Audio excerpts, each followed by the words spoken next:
Imagine this. You're at work, you're in a meeting. At some point in this meeting, your anxiety peaks and you can feel yourself going into panic mode. You're experiencing racing thoughts. It's becoming increasingly difficult to focus, and your thoughts are going anywhere and everywhere but on the topic that is being discussed in this meeting. Your heart begins to beat a little faster. Your hands become sweaty, clammy, and in this moment, you feel like you have to be more intentional about every breath that you take. A single breath just feels like more of a struggle than usual. In this moment, it's not really obvious that you are dissociating, and maybe you're also beginning to feel a bit restless. You've got this nervous energy that feels as if it's coursing through your veins, and you're beginning to fidget and move around. And it's not super obvious that you are feeling uncomfortable, unsettled. On the outside, it looks like you're holding it together, but the reality is that you are struggling. In those moments, how do you regulate your nervous system? How do you ground yourself and find a sense of calm? Getting up and distancing yourself from that environment is ideal. But what about those times when that's not an immediate option? What do you do? Hi, I'm Kizzy, and I have struggled with anxiety since my early 20s. I'm 32 now, and I have experienced the moment that I just described quite a few times. And I'm really passionate about sharing my experience because I know that I'm not the only one. And what has been helpful for me may not be helpful to everybody, but it may be helpful to somebody. So I want to share with you what some of my go-tos are.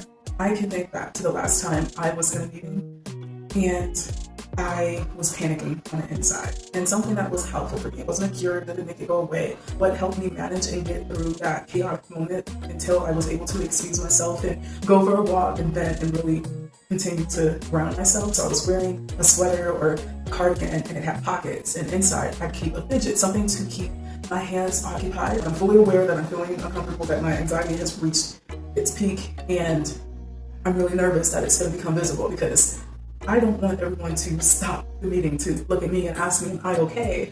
I want to get through that moment. I want to get through that meeting as best as possible and then take quality time to recuperate and recharge afterwards. So months ago, I put together this sensory keychain.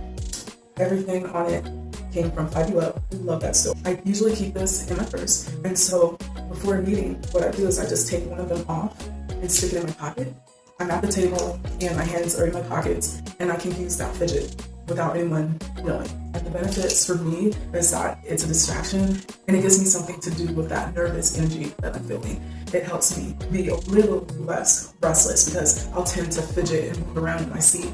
My leg will be bouncing, and in that moment, I'm usually just planning my escape. So on a sensory keychain, there's just different things. This is actually the one that I would use the most. And as you can see, it used to have a face on it. This is the nose, but because I've used it so much, the paint wore off. Another favorite that I like is this one, but I haven't used this one like in a meeting when I'm, around other people because it makes more noise. Another one that I like is this one. This one, probably my least favorite. Anyway, that is my sensory keychain. What I recommend for taste is mints and then chewing gum. And another one that I want to show you, I also keep this in my purse as well. This is actually one of my newest additions. It was gifted to me by my mom around my birthday, I want to say, back in July. So I have a sensory keychain that I just showed you for much longer than that. So this is the newest addition. It's commonly used for individuals who have ADHD or autism and anxiety. So pain stim is short for pain stimulator or stimulation. I know that on Amazon and the TikTok shop, they have ones that actually have a clicker at the top or bottom, or a part that spins. This one does not. What you can do with these pain stims specifically is you can squeeze it, you can roll it.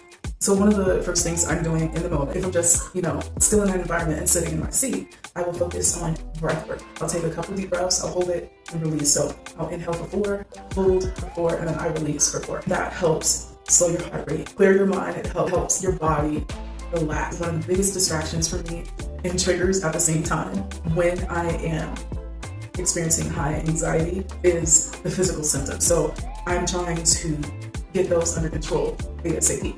So my first go-to is fidgets, second is breath work. The next thing I'm trying to do in those moments is I'm trying to focus on other things. Sometimes, if appropriate, if I can, even if it's just 30 to 60 seconds, I'll take out my phone, I'll make sure it's dim, and then I will scroll through Facebook or I'll play a game. Because one, I feel like I'm doing something other than just being in the moment. Unfortunately, I'm intentional about who I follow, so I'm typically following people and seeing posts from people that are not triggering, are not negative, are not consistently posting negative content and things like that. If there's a funny meme or dance video or something, I'll kind of just watch that. And for 30 to 60 seconds or so, my attention is on something else. And again, I'm just trying to regulate myself and get through that moment. I'm in a social environment, and removing myself from that environment is not an immediate option. So I am just trying to cope and ground myself as quickly without bringing attention to myself. Sometimes I will journal, or if I'm on my laptop, I'll pull up a notepad. I'll journal about how I'm feeling and why, like what the trigger is. If you're watching this video, I'm sure you know that writing, venting can be a really beneficial outlet. And so those are my go-tos when I'm in that environment. Once I reach an opportunity to remove myself from that environment, that's what I do. On one of my previous jobs, what I do is I would put my things in my office and then I'd go take a break. And I would go outside. I'd go for a walk.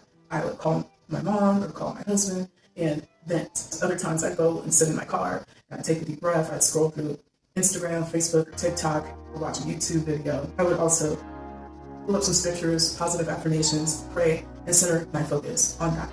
And usually within that time, I'm able to calm down and relax to a point where I feel confident enough to go back into that environment and complete my shift or whatever it is I need to do in that environment.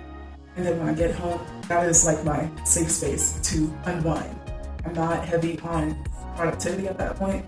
My main focus and priority at that point is recharging and healing from the day. Now, as I mentioned in the beginning of this video, there are many different anxiety and stress relief techniques. Today, I share with you my go-tos. However, what I share with you today may not be what is most effective for you, or certain things might not be the most effective in certain situations, in certain environments, right? So I'd like to share with you this resource. It is a 16-page ebook. You can download it on your phone, you can print a copy, and keep it with you in your workspace, at home. It has 50 different anxiety relief techniques. They're great for anxiety, they're great for stress, burnout, overwhelm. Sometimes when you have a lot of different options, it can make it difficult to choose and to make a decision. But in this case, I believe it's helpful to know that there are many different things that you can do. That way you can really explore and identify what is most helpful for you and when. So if you're interested in getting this resource, go to this link or click the link in my bio. Let me know in the comments if this information I shared was helpful, and I hope you have an amazing day.